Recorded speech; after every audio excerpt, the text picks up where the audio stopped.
Today I'm going to be talking about my favorite feature in Blender 2.9, which is the Nishita Sky. And well, I actually couldn't find much tutorials which talked about Nishita Sky in depth, so I decided to make one myself. So stick around till the end. Okay, so we're in Blender and I'm going to delete everything and I'm going to add in an icosphere. And why an icosphere? Because I like icospheres. I'm going to shade it smooth and go to rendered view. Alright, and I'm gonna add in a sky texture. Where is it? Oh yeah. Okay, and let's disable the overlays. So this is the default with which Nishita Sky opens up, and if you're not in Nishita Sky, you can change it over here.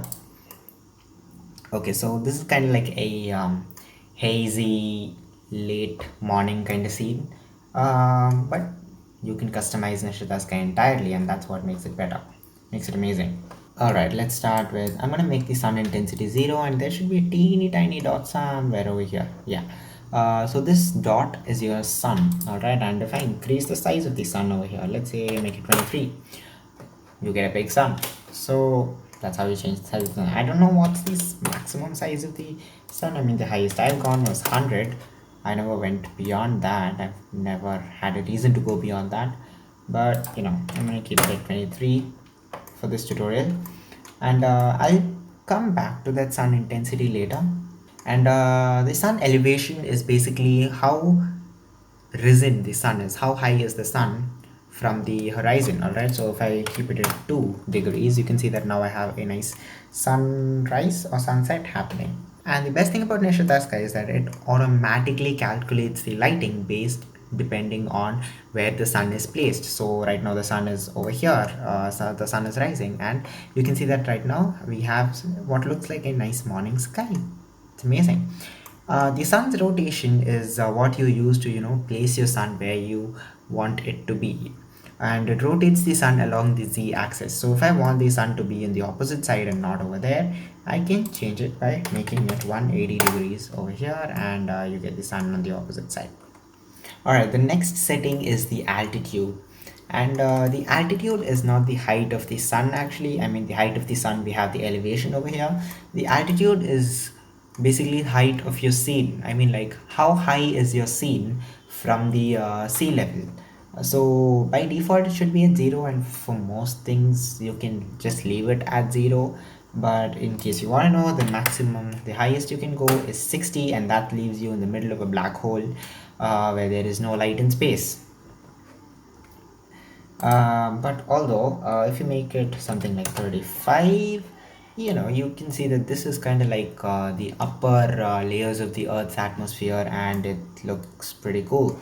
And if you make it something like 15 maybe, yeah, this is kind of like the height where aeroplanes fly. So I'm gonna leave the altitude at 0 for this tutorial. And now we come to the three most important settings in Nishita Sky, which is air, dust, ozone. At least I find them to be the most important settings in this add-on. So the first option is the air, where you decide the density of the air molecules. So in the real world, what determines the density of the air around you is basically pollution, right? So if you have like zero, like you have no air, you're now kind of like in space, all right, where there's no air. So, and if you have something like 1, it's kind of like a clean, pollution-less environment. So that's what 1 is. But as you increase it, you can see that the density, the thickness of the air increases, and because of that, your scene kind of gets darker and darker, and you can use that to make a good sunrise. You can use pollution to make a good sunrise. That's a nice, you can quote me on that. And then comes dust, which is the density of dust molecules and water droplets. So dust determines things like fog, mist, and stuff. All right, so what is fog and what is mist? It's just like uh, dust particles or water droplets, water particles kind of like floating around in the air, and light kind of gets diffused because of them. And you can do that with dust, and you can actually see a slight bloom happening here below the sun.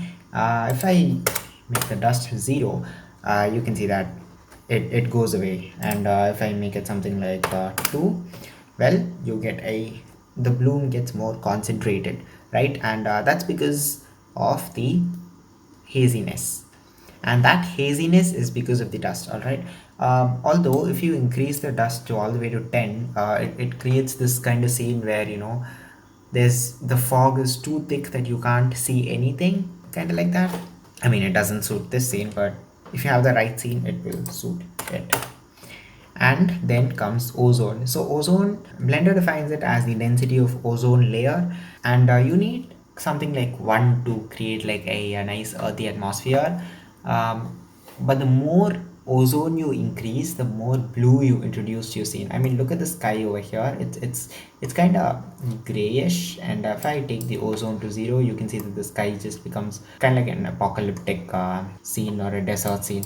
But if I take it to 10, you can see that now the sky is entirely blue. So basically, ozone determines the amount of blueness you have in the sky. All right, and let me take you to space before Elon Musk does it. All right, yeah, have it in ozone and remove your air, and booyah, you are in space. And oh my god, this looks beautiful.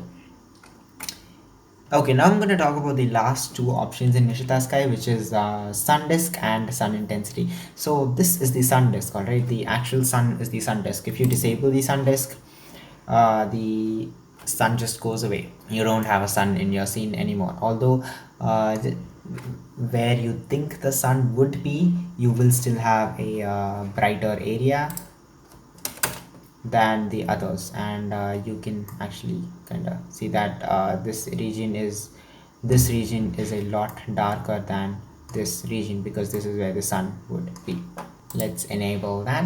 And now the last thing is sun intensity. So the sun intensity acts like an emission shader for the sun. All right, it determines how bright you want the sun to be. So right now it's a 0, which means the sun is not giving out any lights.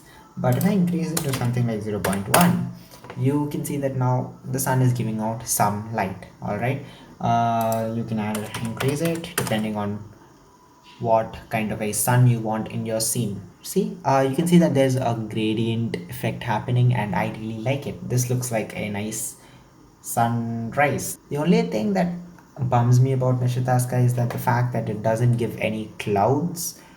I mean, making procedural clouds for me is not a big problem, but it would help, if there were a little in the background just to add to the contributed realism, but maybe in the future.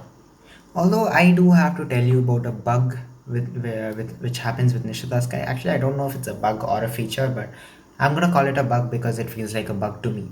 So this is an artwork that I made, and you can see that I have Nishita Sky, and this is my sun over here. I have this beautiful scene setup. So the problem is that if you have the sun position add-on enabled, and I'm gonna try rendering this scene, like let me just render a small part of it, maybe even smaller than that. I don't even need it. And I tried rendering a part of it. Let's see, I'm gonna hit F12 now, and all right, it finished rendering. So I'm gonna open my viewport. Oof, what happened? Yeah, that doesn't look nice. So when you try to render it out, this is what will be rendering. What you saw before will not be rendering, and that's because of the and if you, it doesn't matter if you hit Control Z, it's not going to change, because when you have the sun position add-on enabled, Nishita Sky kind of changes itself to these settings, kind of defaults itself to these settings. I don't know why, and it was annoying, and I couldn't figure it out the first time that I was encountering this problem.